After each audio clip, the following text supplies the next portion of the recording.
Salvation is my best gift ever. You're the tree of life. I was lost, now I am found. Ese wanga umunyakuri? Hari ukuri nagukiye kukurangaho. Ni gute uwo munyakuri? Kugira ngo umunyakuri rero, uwo mukiranutsi, nuko ugomba kugira igitinyiro cy'Imana, ugatinya Imana, ikintu cyose ugiye gukora ukabanza ukibaza uti Imana, ikintu ugiye gukora urakibona ute? Atari uko abantu bakibona.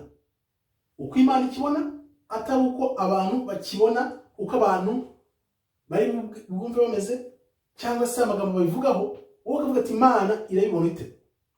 Ugomba rero kwanga ikibi. Anga ikibi kuko Imana nayo yanga ikibi.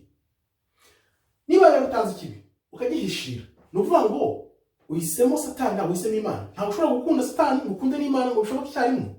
Ni ukuvuga ngo iyo n'urugero usomye Bibiliya ubundi uyisoma kugira ngo iguhindure. Ntabwo usoma Bibiliya ngo uyihindure.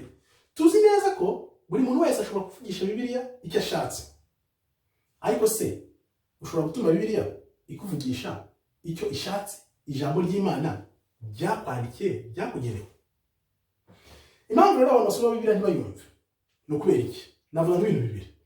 Nuko badafite umwuka wera, icya kabiri nuko badakijijwe. Abantu benshi banga gukizwa ngo bakira agakiza katuye, noneho umwuka wera abazeho basoma Bibiliya bayumve neza. Izo nizo mpamvu ebyiri zituma abantu babiri basoma Bibiliya ntibayumve. Kuko ubundi isoma Bibiliya neza iraguhindura ukakira agakiza.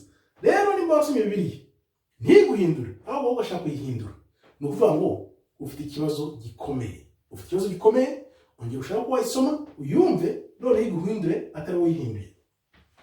Ubwenge rero, ubwenge bw'Imana nuko Imana ibona ntabwo bihutira ngo byihute, ntabwo bigushyiraho imbaraga ngo ngwino. Oya, Imana itegereza igihe kikaguha igisubizo nyacyo ku gihe. Nk'uko bivuga neza, tegereza igihe nyagihe kizatuma wumva, noneho ugira ubwenge bwo kumva ibyo utumvaga.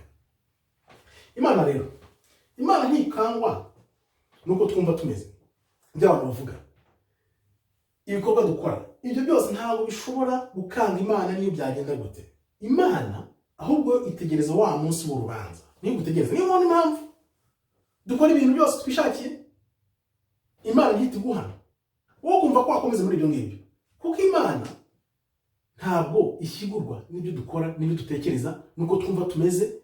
Ibyo dukora byose, ibyo tunyuramo byose, ibyo byose ntabwo bihagurutse Imana. Imana igategereza, kuko izi ko hari umunsi w'urubanza. Wa munsi w'urubanza niho twese dutegewe, niho twese ibyacu bizajya hagaragara. Noneho buri wese akagaragara n'imirimo ye n'ibyo yizereyemo, twese bikajyaho ku mugaragaro.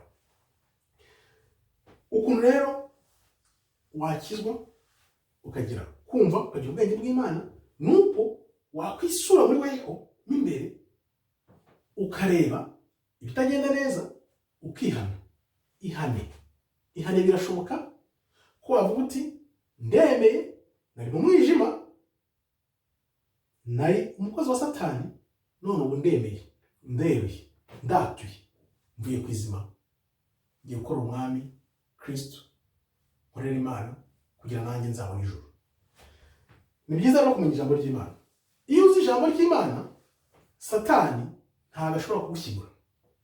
Iyo uzi ijambo ry'Imana, satani ntashobora kugushyigura na gato, kuko ijambo ry'Imana rikumira satani kuko adashobora kubyinjiramo. Ubuze uko rero, uko kuri niko uhagazeho, ukomereho, uguhagarareho, uwo munyakuri, uwo mukiranutsi. Murakoze rero, Imana ikomeze ibarinde. Shalom, shalom, shalom.